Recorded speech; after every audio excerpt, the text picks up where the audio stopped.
Redditors who were atheists but now believe in God, what changed your mind? Not me, but I do have a friend who went from being an atheist to a believer. His reasoning has never struck me as particularly convincing, but being faced with the prospect that we live in a cold and uncaring universe, he just up and decided one day he'd rather live his life believing in some benevolent higher power who's out there looking out for us. It is a soothing feeling to believe that something up there cares about you or that your afterlife might be grand. Blocks off a lot of fears and makes you feel warmer than believing the universe is some cold empty place. Well, we all have to eventually. Enjoy your life while being respectful to others. It's the only way. I think this is probably it. As an older guy, I've been through some real shit moments in life. It made me realize that all we really have is each other. The universe is vast and cold.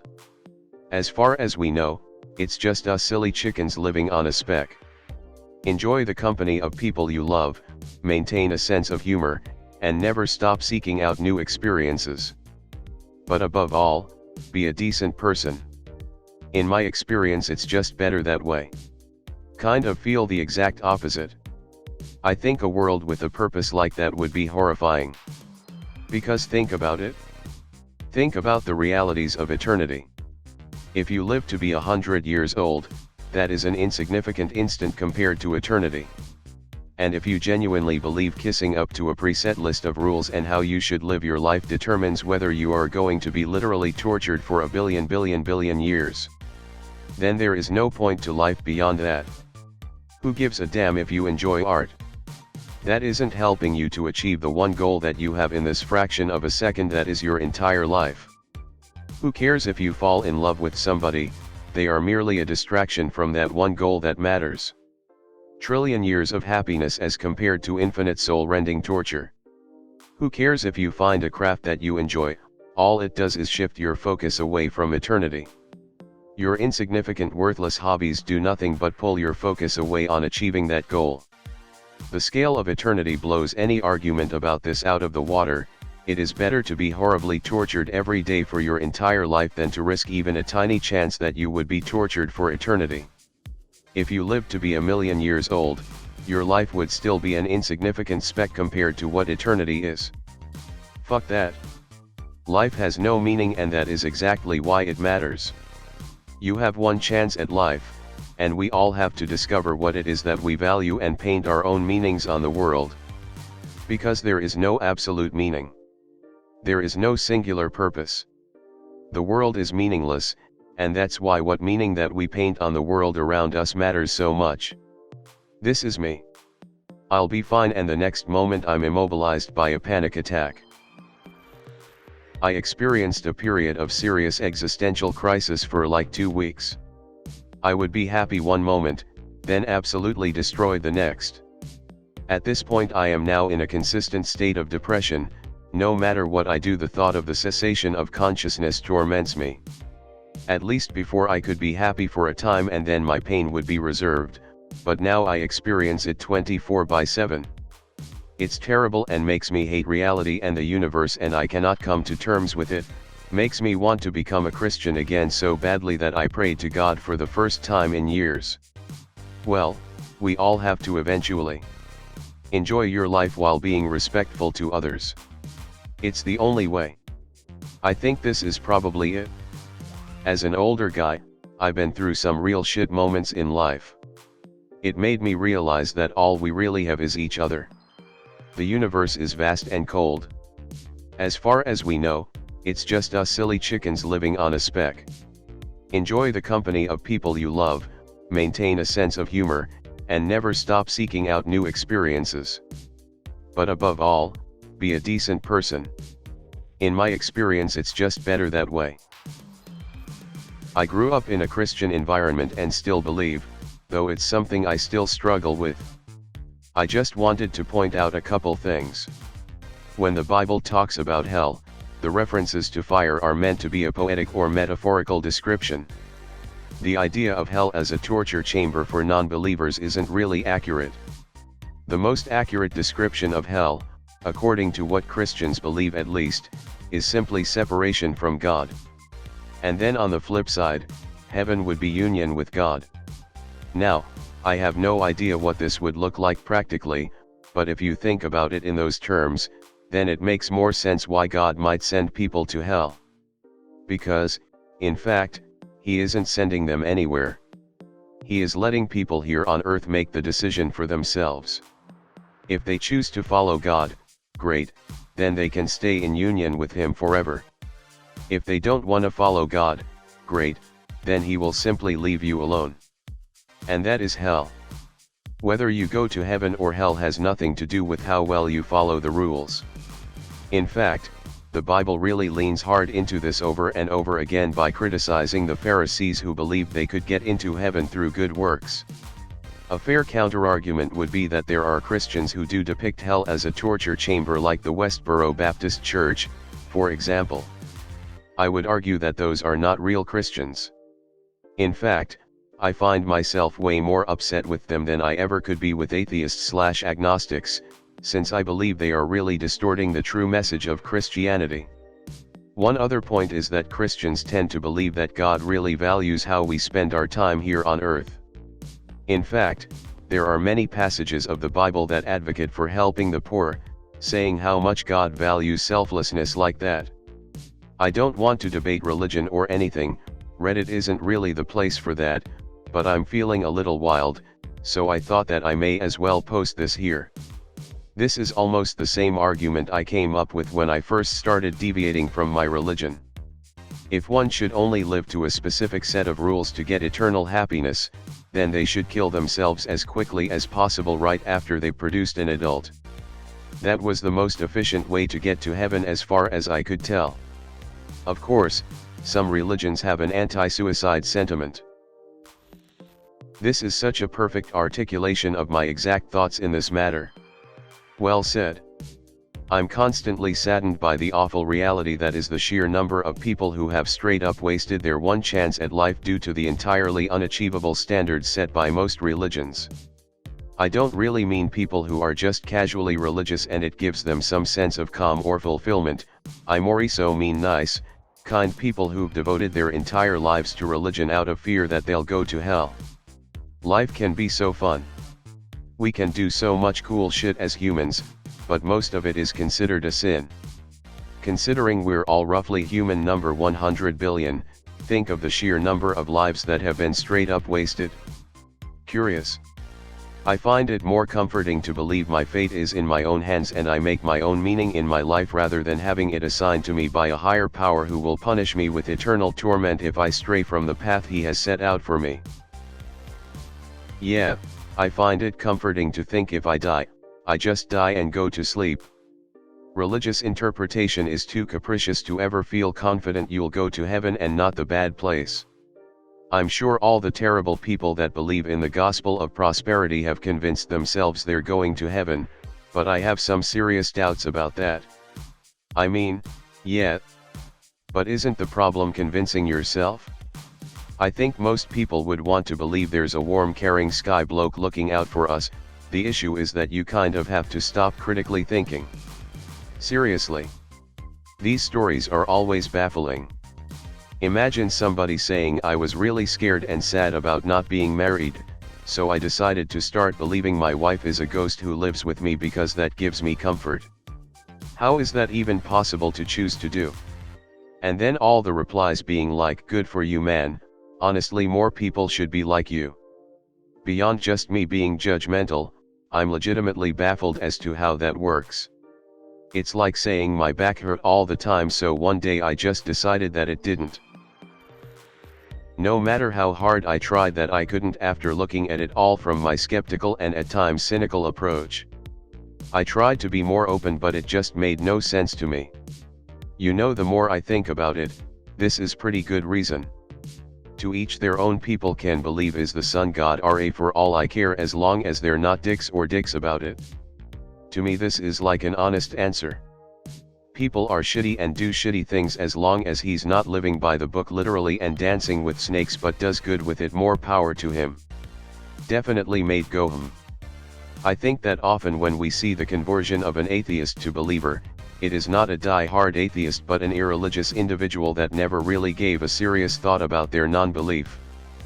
Probably a person in their 20s trying to find themselves. I remember a long time ago someone told me that they didn't believe in God but they pretended that they did, because what did they have to lose? They would get into heaven on the odd chance that God existed. This sort of perplexed me that they felt like they could, if God existed, pull a fast one on an all-seeing, all-knowing being.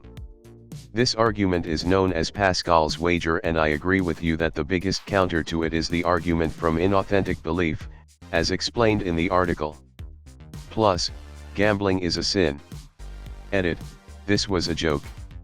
More generally, I don't really think it's possible to just choose what you believe because of what you want or what's convenient.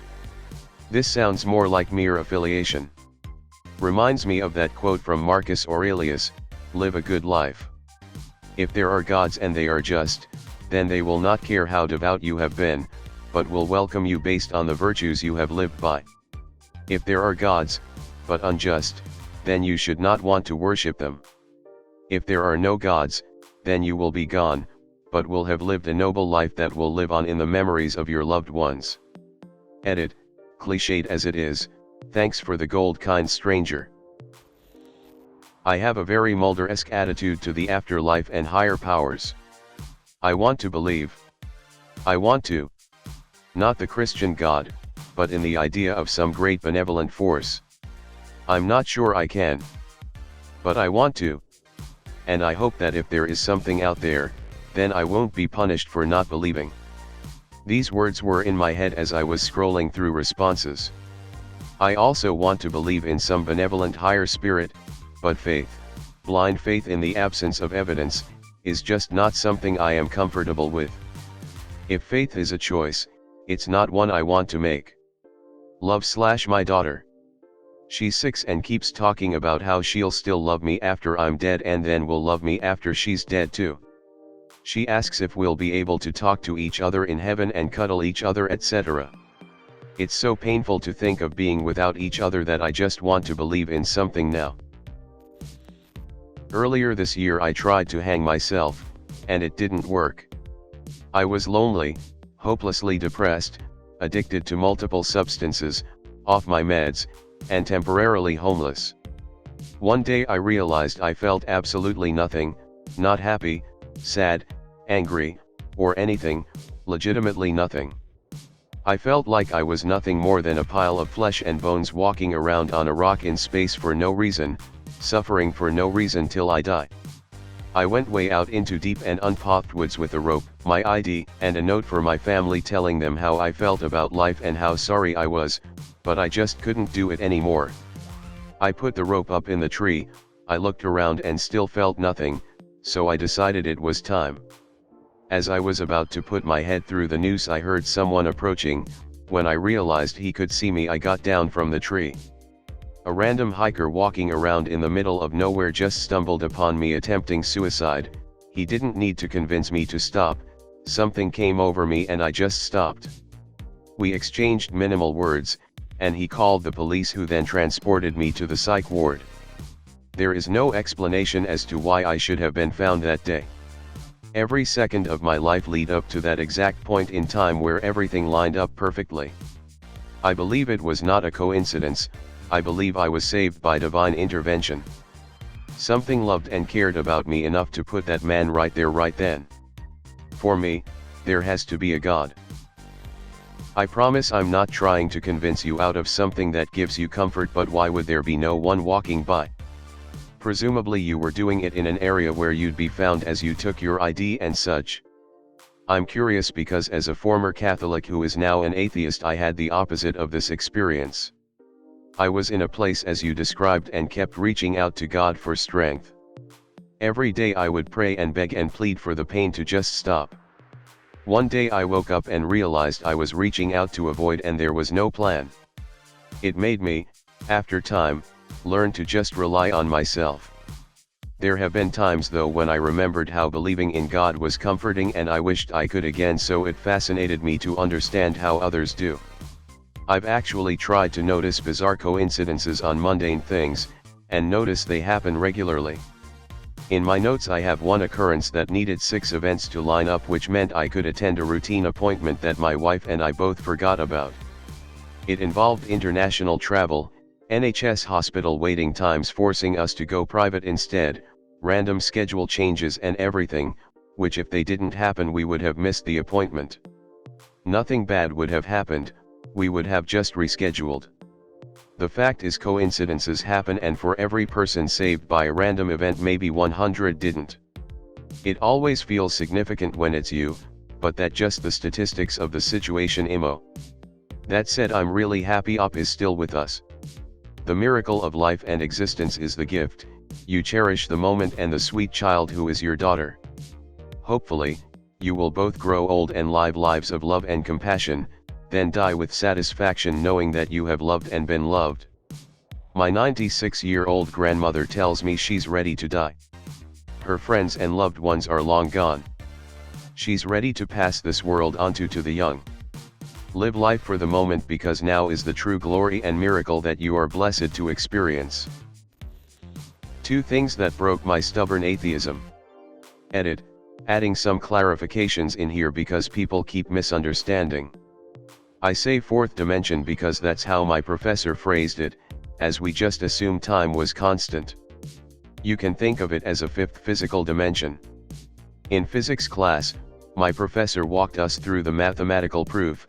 Edit, a mathematical proof is more a series of logic steps than evidence, for the 4th dimension. This was years ago and no, I can't replicate it, please don't ask. But he took us along for the mathematical ride, and at the end we had logical mathematical evidence. Edit, bad word to use here, but again basically had steps laid out for how another dimension could exist. A 4th dimension is there. We can't see it. We can't experience. Without math we never would have known it could exist. That broke the there can't be a God because I don't see it thing in my head. FFS. There, could be, a whole ass dimension I can't see or feel. I can't use my own experience as judgment for whether or not things are there. My sense of logic was questioned. This was in a higher level theoretical physics class and had nothing to do with God. In NYC. First week of training for a new job. Nervous as hell and also, lost. I couldn't find the right subway to get on and started to worry I was going to be late. I went to ask the lady at the booth, but before she could answer me a voice boomed out from behind me trying to get to Jersey City at. Come along now, follow me. I turned and saw a short blind man. And I don't mean blind like just had glasses on. Where eyes should have been behind eyelids there was nothing. They kind of folded into themselves. He had a cane and was aggressively tapping it. I followed and thanked him. Get out the way. Blind man coming through. He yelled as we went back up the stairs. You're going to want to take that station across the street. Easy to get mixed up here. I'm going to the bank on that corner. He asked me questions and I walked him to his corner, holding his arm. I then ran back to the corner he pointed out, turned to check on him. In the 10 seconds it had taken me to get to the other corner, he had disappeared. It was still half a block to the bank. He couldn't have gone that fast. But he was gone in the blink of an eye. My grandfather was the only person in my life who loves me for me, and always let me know that. Years ago we found out he had colon cancer. While doing a scan they also found spots in his lungs. They said because he already had emphysema it was most likely cancer in his lungs, and to prepare for that to be the result. I prayed. I said to God that I was sorry for falling from my faith. I was sorry for not believing, but I asked for him to spare my grandpa from lung cancer. I prayed as hard as I could. I promised I would never pray for myself, but I would pray every night and only pray for others. The next day the biopsy came back. He did not have lung cancer. I have since had many things happen that flowed prayers. My brother was shot in the neck and was paralyzed from the chest down. He was 19. I asked God to help him, be with him, heal him. My brother was told he had a severed spinal cord and would never walk again. Almost a year later my brother is able to flex his thigh muscle and slide his legs to the side. God has been with him. I would never force my faith on people and understand that people don't believe, and that is totally okay. I just have had too many things happen, for the good, after praying for that certain person, that I can't not have total faith. Thanks for watching. Don't forget to like, subscribe and comment Reddit Story Time for more Reddit stories.